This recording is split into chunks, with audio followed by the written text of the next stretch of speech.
Mega nine TV. తెలంగాణలో ఇప్పుడికిప్పుడు ఎన్నికలు జరిగితే గెలిచేది ఎవరు? కాంగ్రెస్ మార్పు నినాదాన్ని ప్రజలు అప్పుడే మర్చిపోయారా? క్షేత్రస్థాయిలో కాంగ్రెస్ పోవాలి, కేసీఆర్ రావాలనే కొత్త నినాదం నిజంగానే మారుమోగుతుందా? రాష్ట్రంలోని 119 నియోజకవర్గాల్లో ప్రజల అసలు మనోగతం ఏంటి? సీఎం రేవంత్ రెడ్డి పాలనపై జనం ఏమనుకుంటున్నారు? వీటన్నింటికి సమాధానమే ప్రసిద్ధ హెచ్ఎంఆర్ సంస్థ 1,19,595 భారీ శాంపిల్స్ తో సేకరించిన తెలంగాణ పబ్లిక్ పల్స్ 2026 సంచలన నివేదిక. ఇంతకీ సర్వే ఏం చెబుతుంది? అధికార పీఠం ఎవరికి దక్కబోతుంది?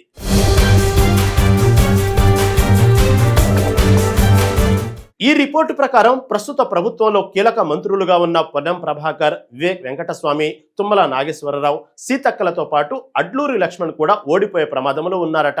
అంతేకాదు, సీఎం రేవంత్ రెడ్డి పనితీరు, కాంగ్రెస్ ఎమ్మెల్యేల వైఫల్యాల వల్ల అధికార పార్టీ ఏకంగా 36 స్థానాలను కోల్పోయే అవకాశం ఉంటుందంటుంది ఈ నివేదిక. ముఖ్యంగా ఖానాపూర్, జుక్కల్, మానకొండూర్, ఖమ్మం, భువనగిరి వంటి 10 స్వింగ్ సెగ్మెంట్లలో ఎమ్మెల్యేలు తమ తీరు మార్చుకోకపోతే ఫలితాలు తారుమారవడం ఖాయంగా కనిపిస్తోంది.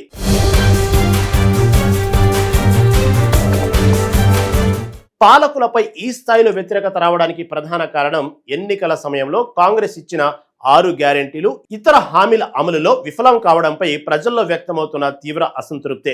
మొదటి ఏడాదే జాబ్ క్యాలెండర్ 2 లక్షల ఉద్యోగాలు అన్నప్పటికీ గత బీఆర్ఎస్ ప్రభుత్వం ఇచ్చిన నోటిఫికేషన్లకే ఆర్డర్ కాపీలు ఇచ్చి చేతులు దులుపుకున్నారనే అసహనం నిరుద్యోగుల్లో స్పష్టంగా ఉంది. ఇక మహాలక్ష్మి పథకం కింద 2,500 రూపాయలు, కళ్యాణ లక్ష్మిలో తులం బంగారం ఇవ్వకుండా మోసం చేశారని మహిళలు ఆవేదన చెందుతుంటే, పెన్షన్లు 4,000 రూపాయలకు పెంచుతామన్న హామీ, రాజీవ్ యువ వికాసం వంటివి కేవలం కాగితాలకే పరిమితమయ్యాయా అని జనం గట్టిగా ప్రశ్నిస్తున్నారు.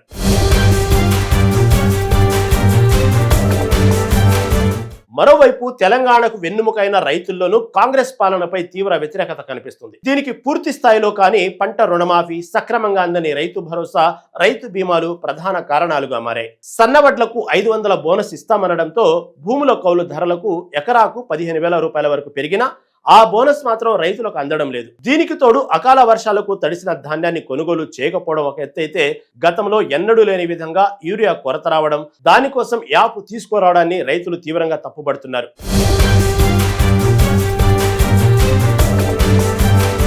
ఇక రాజధాని హైదరాబాద్ విషయానికి వస్తే, ఇక్కడ హైడ్రా చర్యలపై, మూసీ పునర్జీవ ప్రాజెక్టుపై భిన్నాభిప్రాయాలు వ్యక్తమవుతున్నాయి. మూసీ పక్కన ఉంటూ ఇళ్లు కోల్పోతున్న బాధితులు తీవ్రంగా వ్యతిరేకిస్తుంటే, దూరంగా ఉన్నవారు మాత్రం దీనికి అనుకూలంగా ఉన్నారు. కాగా మిగతా పార్టీల విషయానికి వస్తే, అంతర్గత కలహాలతో సతమతమవుతూ జనాల్లో లేకుండా పోయిన బీజేపీ కేవలం 6 సీట్లకే పరిమితం కానుందని సర్వే చెబుతుంది. అలాగే ఎంఐఎం పాత బస్తీలో తన పట్టును నిలుపుకోనుండగా, కవిత పెట్టిన కొత్త పార్టీ తీన్మార్ మల్లన్న వంటి వారి ప్రభావం రాష్ట్ర రాజకీయాల్లో నామమాత్రమేనని తేలిపోయింది.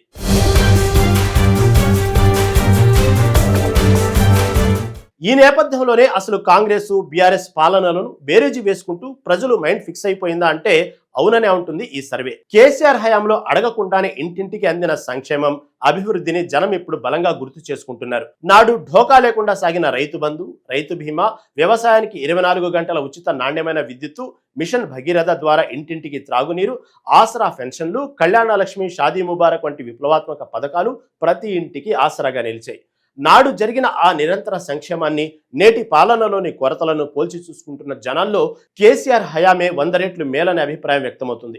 నాడు కేవలం ఎమ్మెల్యేలపై కోపంతోనే బీఆర్ఎస్ ను ఓడించామని రేవంత్ రెడ్డి పదే అప్పుల గురించి మాట్లాడుతూ రాష్ట్ర ప్రతిష్టను దిగజారుస్తున్నారని ఓటర్లు ఓపెన్ గానే అసంతృప్తి వెళ్లగక్కుతున్నారు.